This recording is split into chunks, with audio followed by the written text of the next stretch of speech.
City receives 2018 Homelessness Registry Week Final Report. Kawartha Lakes.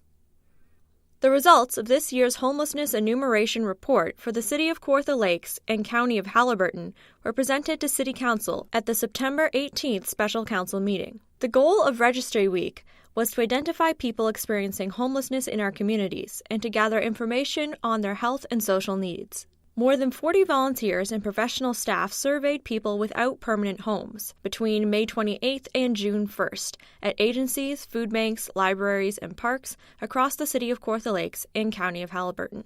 The data collected will allow the city and county to prioritize housing for the most vulnerable individuals and families in the community. We will use the results collected from the campaign and work with community partners to prioritize actions and ensure a coordinated response to support the most vulnerable individuals and families in our community, says Hope Lee, housing manager. The City of Kawartha Lakes and County of Haliburton thank those who completed a survey during Registry Week for sharing their experiences and contributing to our efforts to end homelessness in our communities. These are the highlights of the 2018 Registry Week report. 75 households self-identified as experiencing homelessness. Youth accounted for 21% of all respondents, 6 in the city and 10 in the county.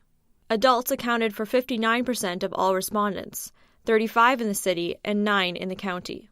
Families represented 20% of all respondents, 5 in the city and 10 in the county. The average length of time without permanent housing is 1.5 years, and for families is 3 years. 13 households reported being without permanent housing for more than 2 years. The most common barriers survey respondents identified, which are keeping them from securing permanent housing, is lack of affordable housing or low income. There's a 23% increase in acuity, depth of need, amongst individuals and families experiencing homelessness in the city and the county when compared to the 2016 results. The cost of interactions with an emergency room, ambulance rides to the hospital, and hospitalizations for the last 6 months were estimated at $431,598. Frequent users of the healthcare system attributed to 57% of that total cost, accounting for $244,842. The 20K Homes campaign is a national movement focused on ending chronic homelessness in 20 communities and housing 20,000 of Canada's most vulnerable homeless people by July 2020. CKLH has recommitted to participate in the 20,000 Homes campaign, learning from other communities who are also committed to ending homelessness. Homelessness is defined as being either completely unsheltered, living in emergency shelter, or provisionally accommodated without permanent tenancy. The new 24 one-bedroom affordable housing units located within the building at 68 Lindsay Street North will be dedicated to housing individuals who are experiencing homelessness. The 24 units are scheduled to be available for occupancy in early 2019. Since the first Registry Week in 2016, more than 60 of the most vulnerable homeless individuals in the community have been housed, far above the city's and county's original commitment of 24 individuals.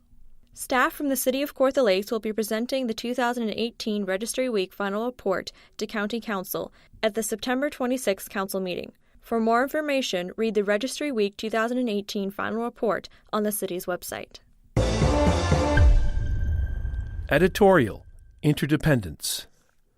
Have you ever had someone let you down before? Of course, everyone has, but I mean someone you really believed you could trust. Maybe it was a coworker, a close friend, or even a family member who promised they would be there. Most of us can recall an instance when this happened very easily. But before we get too critical, let us ask that question a different way. We've discussed in previous articles the basics of independence and codependence, and I promised you we would share about the third basic category of dependency called interdependence. Do you know someone who is overwhelmed by work around their home, who, when they asked you if you would mind giving them an extra hand to catch up, you said, any time. Yet when the right time came for them, it was never the right time for you. Maybe a relative, neighbor, or friend has gone through the emotional mill in life, left alone because of it, and they need to talk. But this makes you uncomfortable, so you find yourself making excuses when they want to share. We don't like to think about it, but when push came to shove, you've been that person, the support or crutch who was needed, the pillar that moved when leaned upon. Depending on the expectation and level of failure, This kind of thing can strain a relationship or even end it. So, when you've built a connection over time, a need arose, and you leaned in, when that trustworthy person withdrew, you needn't have been so surprised. Remember, what goes around comes around, right? Why does this kind of thing astound us? If we are secure in ourselves, then why does another not coming through matter so much? Well, it's because we are created to be in community, to be connected and relied upon, to be interdependent. First and foremost by blood, then by actual friends, not those pseudo-friends from social media. But today, we inflate our lack of real connection with artificial relationships on the net. We have tens or even hundreds of friends, but no real connections. Oh yeah, the rare internet connection may grow into more, and the odd real connection may fizzle out, but by majority, we are losing the art of genuine friending. Instead of finding others online who spend endless hours in the gossip mill's phantom environment, bashing the life out of some struggling person or their opinion, why not turn off the iPad, iPhone, laptop, or even desktop, and get out and engage life? It's there where we see the blows inflicted socially by those with too much time on their hands to be of any good. It's too easy to run down another when you can't see the real consequences, when you can't feel the real harm on a real person. Not to take away from it, because helping others in some official cause or through some official organization is great, we should all be for that, but sometimes this can become another form of assuaging guilt, where rewards or recognition publicly fills our inner quota. If being aloof or two-dimensional online is truly healthy and normal, why the need for recognition or feeling of guilt to be avoided? In real life, people are 3D and material. Their lives, your life, needs actual contact. Babies have been known to die without personal, actual made-of-material, 3D contact from others. It's called failure to thrive, and it's a real malady. But what about the adult or family life whose problems go unnoticed, whose needs haven't activated some social group's radar and become the media storm enough to garner attention? I wrote a song a while ago, and God hits me over and over with one of the most powerful lines as I walk through society. It goes, "Every life unanswered fades away." It's extremely sad and extremely true. The problem is the idea of my rights, my life, instead of the value of building, supporting, or being there for another's. Remember, what goes around comes around, right? Believe it or not, one of the greatest needs we have in life is to be significant, or at least considered in the mix. Maslow's Pyramid of Needs, a major psychological guide, indicates this through 3 of its stages: having safe neighborhoods, love and acceptance, and achievement and recognition. Ironically, the only way significance can occur is through healthy interaction with others. We need others' healthy response. What goes around comes around, right? All of us are given life to be an answer to another. Out there, we can hold the other end of a board so it can be nailed up, helping to fix that home that the ethereal net's finger is pointing at. We can be the one who sits across the table over a cup of tea or coffee, so another is not driven to eventually talking to themselves and becoming marginalized by this desperate behavior. You know how much easier it is to process your thoughts if you can talk them out? And, well, if you have a working lawnmower and your elderly neighbor's lawn is looking more regularly shabby, why not be the answer? One of the greatest challenges in the Bible is regarding living without showing preference, without seeing one person as more valuable than another, and it's key to the nature of eternal life. In Luke 10:27, it says, "Love the Lord your God with all your heart, all your soul, all your strength, and all your mind, and love your neighbor as you love yourself." Intrinsically, we are designed to love God with all we are. When this is not satisfied, we live in extreme lack. Consequently, we view ourselves differently, as with less value or distorted value, as with alternate design and purpose, and especially in relationship with others and the community at large. When we cannot hold ourselves in proper regard, it's impossible to be there for others in the same. We can't pass on to others what we don't have. We find our true design from instruction from God through His Word and by listening while in prayer. Without this, life becomes a process of hit and miss, shooting in the dark instead of instruction from the light. So, you see that being interdependent with God and with others provides health to us, and, so gratefully, we can be there for others in healthy ways. What goes around comes around, right? That's interdependence. It's really a given. Technical foul. North Durham Sports. MoJacks win 2 of the first 3 games of the season. Dan Curran's Scugog. The Port Perry MoJacks have won 2 of their first 3 games to start the 2018-2019 PJHL season.